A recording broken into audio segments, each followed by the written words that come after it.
All right, more bad news continues on after that. I mean, so we're just told that she's on the brink of killing herself, but, you know, on to bigger and better things. He says that he got a text from Jason. More bad news. What is it now? The Mail on Sunday had printed a private letter that Meg had written to her father. The letter that Granny and Pa had urged her to write. Okay, before we even get into this, y'all, what is the deal? Who cares about this letter? Because it isn't as though the letter was something that was damning. It was just her writing to her dad saying, hey, this is really getting out of hand. I need you to stop going to the press. And of course we know now, as all was revealed about a year ago, that she and Jason had known the letter would eventually find its hands into the press. Now, how did she know that? I don't know.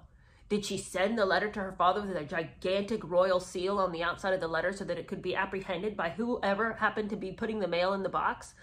I don't know how she was so sure, but we know that she worded the letter so that it would tug at the heartstrings. Even the fact that she would call him daddy in the letter was designed to appeal to the public when they saw the letter. This was such a designed and theatrical episode in the life of Harry and Meghan. They released that letter knowing full well and hoping with all their hearts that the press would get it, because there's nothing wrong about it. That's the thing.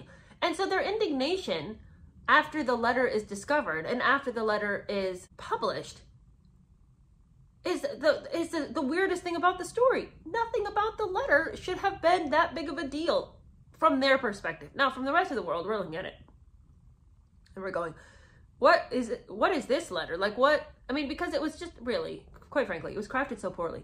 Half of the things that she's saying in that letter, and I'm not going to waste time to read it, but you all know what was in the letter. So many of the things that she says are just, it's just rambling. Like, she could have said all of that so much more concisely, so much more beautifully, so much more eloquently. She wanted to show off that ridiculous handwriting. Now, okay. Oh, we'll get to it. I've got some thoughts on it. And she's, okay, well, you just got to keep on. So he gets the text. Meg's in bed. She's asleep. He lets her sleep for a little bit longer, but he just can't wait to tell her the bad news. So he says he waited a bit and then he broke the news to her softly. Your father's given your letter to the Daily Mail.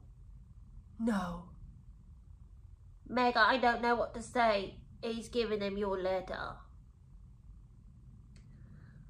That moment for me was decisive about Mr. Markle, but also about the press. There'd been so many moments, but that for me was the one.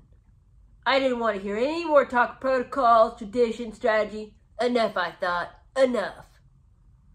So he's just like absolutely incensed that this had happened.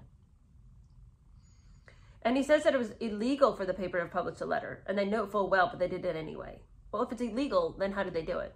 They knew that Meghan didn't have the staunch support of the family, says Harry. And how else could they have known this except from people close to the family or inside the family? The papers knew that the only recourse Meg had was to sue. And she couldn't do that because there was only one lawyer working for the family, and that lawyer was under the control of the palace, and the palace would never authorize him to act on Meg's behalf. So he claims that's how the paper got away with it. But here's the thing. Meghan couldn't sue them because then it would come out that she knew full well that the letter was going to be leaked and had hoped that it would be. So, of course, that's why they couldn't sue. Because they had no grounds on which to do so. He admits that, you know, there was nothing in the letter to be ashamed about. It was a daughter's pleading with her father to behave decently. And Meg stood by every word. And she'd always known that it might be intercepted. That one of her father's neighbors or one of the paps staking out the house might steal his post. Anything was possible. But she'd never stopped to think her father would actually offer it or that the paper would actually take it and print it. Why wouldn't you think that your dad would do that when you're the one that's telling us that every turn of the way he's got this, you know, kindred and intimate relation with the paparazzi? If you thought that was going to happen, then why in the world did you send him a letter in the first place? Just because you claim that you did it because the Queen told you to do it? Why didn't you do a video call with your dad? There's any number of things you could have done that would not have been intercepted. But again, since you stand by every word of it and there's nothing to be ashamed about it, then why are you wringing your hands and pulling your hair out in angst and indignation that this horrible thing has come down upon you? Wouldn't you want the press to see you talking to your dad? Of course you did. So why even play act that you're mad? That's the thing I don't understand. What is up with all the play acting? What is up with all, I mean, it's like, is your life not exciting enough as a royal that you have to inject all of this false hysteria? Is there not enough to do? All right, so, I mean, can you imagine? Get a couple of charities. Find something to use your time with. All right, so she's all mad about it. And then, of course, the final indignation was how everybody didn't like her handwriting. And everybody, you know, there was all sorts of conversation about the handwriting. And the handwriting experts said all sorts of things, like how she had a rightward slant. That meant she was over-emotional. Highly stylized, consummate performer. Uneven baseline, no impulse control. Okay. As a person who actually did do a little calligraphy in my time, and I have to say that I was a little bit shocked by what she called calligraphy. It was stylized handwriting at best, but it was not calligraphy. And she does not have excellent penmanship, as she goes on to say that she does. She says, and oh my Lord, this whole passage, I mean, I absolutely about rolled my eyes out of my head.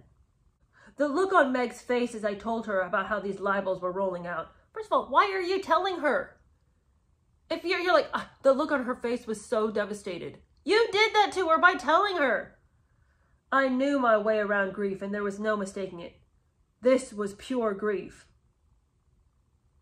But then you're as bad as the press. If these things are hurtful, and they're being published, and you're mad that these hurtful things are being published, why are you reading them to your wife?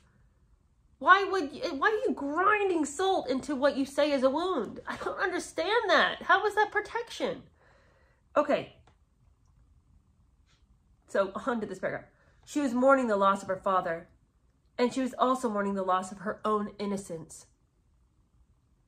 That is incoherent. What are you mourning the loss of her innocence? Was she just raped? What are you talking about? What are you mourning the loss of her father and her innocence? What is the context for the loss of innocence? Explain this to me. But he doesn't. She reminded me in a whisper, as if someone might be listening, that she'd taken a handwriting class in high school, and as a result, she'd always had excellent penmanship. People complimented her. She'd even used this skill at university to earn spare money. Nights, weekends, she inscribed wedding and birthday party invitations to pay the rent. And now people were trying to say that this was some kind of window into her soul, and the window was dirty. Okay, I legitimately did do wedding invitations, and it is a tough market because there are people who have excellent handwriting, and hers would not have made the cut. Let me tell you, when you go into a wedding invitation shop and they hand you the binder and it's full of people's samples, and you can choose which of those samples you want and which calligrapher you want to work with, hers would never have even made the cut to go in that binder.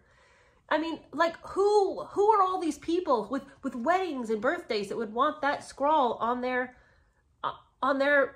official wedding invitation? They wouldn't want it because it is uneven. It's undecided. It's flourishy. The baseline isn't even. There's no consistency. I'm not saying that maybe like a friend of hers wasn't like, you know, to save a couple bucks was like, hey, could you do my wedding invitations or whatever? But I'm telling you, she wasn't paying the rent on it. Her handwriting isn't good enough for her to have been able to charge people enough for her to have been able to pay the rent, I guess is what I'm trying to say. Again, I'm not saying that she doesn't, you know, have nice penmanship. She has interesting penmanship. It's probably better than most, but it's not something anyone would have paid for, and nobody would have hired her for it. That's all I'm saying. All right. Now, there was one letter that had come out in The Guardian, or not one letter, but one article that had come out in The Guardian saying that tormenting Meghan Markle had become a national sport that was shaming them. And Harry says it was true, but no one seemed to feel ashamed of it, and so nothing was changing. Meg inexplicably wanted to sue over this letter, and so did Harry. Again, why would you sue when you are totally fine with what you said? Like, if you've got nothing to hide, who cares? And they said that they both felt that they had no choice. If they didn't sue over this, what kind of a signal would that be sending to the press and to the world? So they conferred again with the palace lawyer. But they kept getting the runaround, they say. And what they couldn't understand was that Pa had sued before, and Willie had sued before. Pa had sued over these black spider letters, these so-called black spider letters that were memos to his government officials. And Willie had sued, says Harry, over topless photos of Kate. But both of them vehemently opposed the idea of Meg and Harry taking any legal action, and he couldn't understand why. Well, I'll tell you why. Because a letter that you're not ashamed of is nothing to sue over. It may be an inconvenience to you. You may dislike the fact that it had been handed over to the press because it feels like an intrusion. But again, you expected that that would happen. So if you expected it, then why are you suing over it? If you didn't want that to happen, then why did you feed something to the beast? That doesn't make sense. And again, a letter that you're not ashamed of is completely different than Catherine without a top on. Those are not the same circumstances, and you cannot equate the two. And no one will ever side with you and be like, oh, that's really unfair that William was allowed to sue the paper over topless photos of Catherine, yet you can't sue over a letter that you aren't ashamed of.